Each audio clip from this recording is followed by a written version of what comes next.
Attention, ces militaires du génie des armées béninoises sont en plein exercice pratique. Ici, ils simulent une effraction.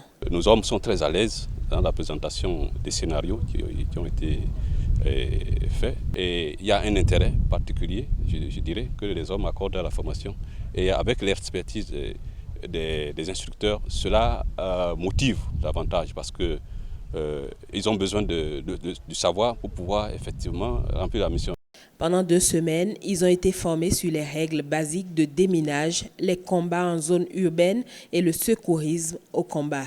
Cette formation s'inscrit dans le cadre de la coopération militaire entre le Bénin et la France.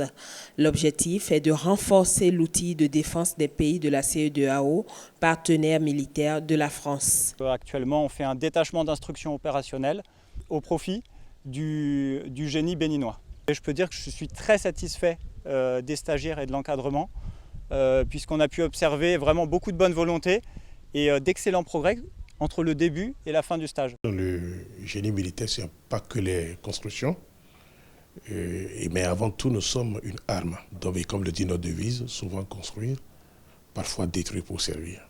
Donc c'est la partie destruction, c'est la partie arme qui a fait l'objet de cette formation.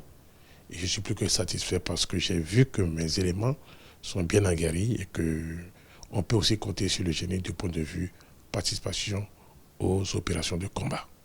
Et je souhaite vivement que le 3e DIO ait lieu pour raffermir encore, pour approfondir les connaissances des sapeurs du génie militaire dans le domaine de la participation aux opérations de guerre. C'est très important dans le contexte actuel que nous connaissons dans la sous-région. Ces militaires ainsi formés ont désormais pour mission de partager les enseignements reçus avec leurs pairs restés dans les casernes.